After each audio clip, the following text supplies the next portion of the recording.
Cavernas, Homo sapiens y la invención de las ciudades. En este video voy a mostrarte cómo en la prehistoria inventamos la arquitectura. ¿Te suena interesante? Comenzamos.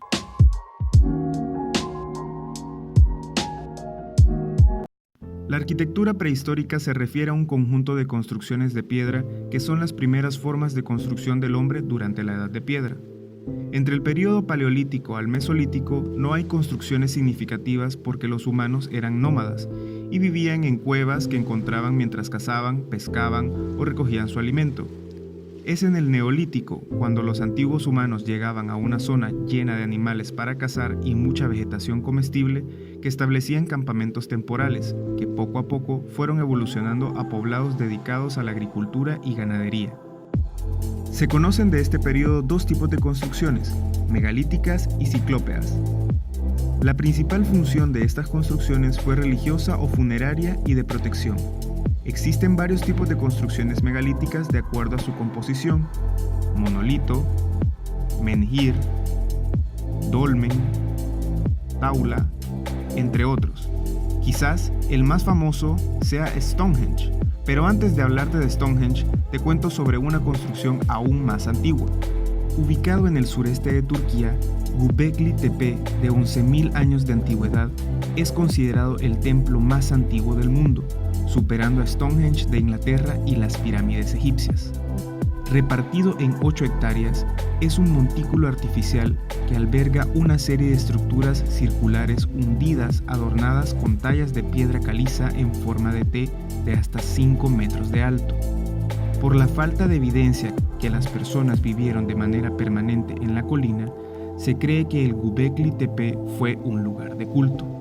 Sin embargo, lo más importante de este descubrimiento es la teoría que el deseo de construir obras arquitectónicas más complejas puede haber sido un factor importante para el desarrollo de sociedades complejas, pues durante mucho tiempo se argumentó que para construir tales estructuras solo serían posibles en una sociedad agraria establecida. Y es precisamente en este tipo de sociedad en la cual se construye Stonehenge. La obra es una serie de herraduras formado por piedras llamadas arcén clavadas en el suelo y tomando una forma circular o elíptica cercando un terreno. Hay muchas teorías que señalan que Stonehenge fue construido como un lugar de culto o de apreciación hacia el espacio, pero no todo fue construcciones dedicadas a tumbas o religión. Al mismo tiempo que se consolidaba la idea de una comunidad acentuada en un sitio, la manera de vivir en conjunto tomaba su forma.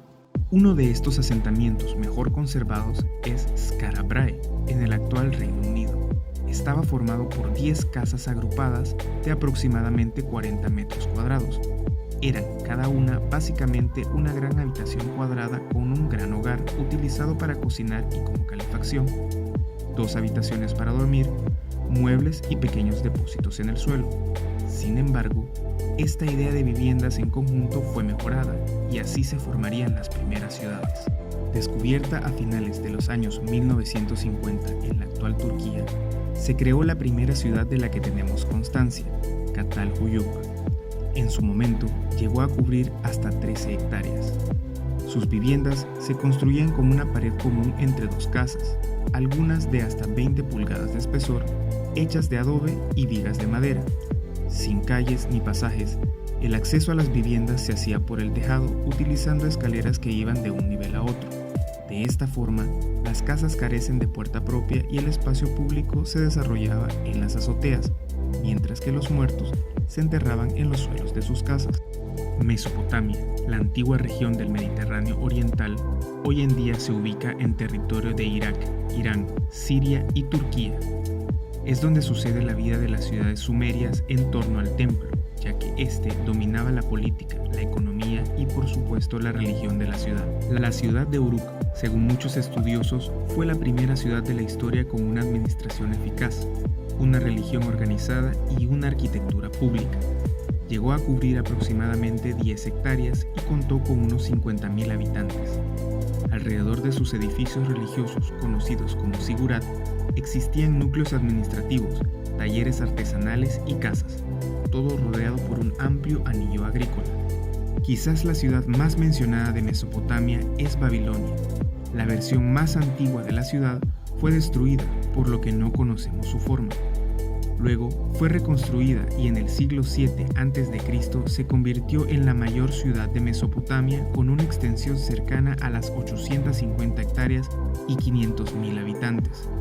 Su forma era casi rectangular.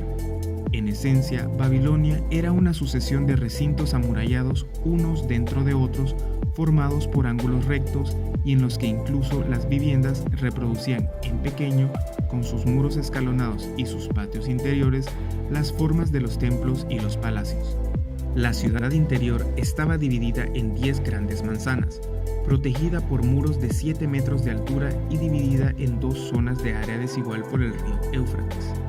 Con una torre cada más o menos 50 metros, la ciudad estaba cruzada por canales y vías, una de ellas paralela al río que dejaba entre este y ella misma los principales espacios militares, palaciegos y religiosos de la ciudad, incluyendo los jardines colgantes, el recinto dedicado a Marduk y el Palacio Real. Como ven, muchas de estas construcciones siguen siendo un misterio. Sin embargo, no dejan de asombrarnos e intrigarnos, pues son el origen de la arquitectura y de cómo pasamos de cavernas a ciudades. Gracias por ver el video. Si eres nuevo en el canal, asegúrate de suscribirte y darle like. Esto es Outline Design Studio. Hasta la próxima.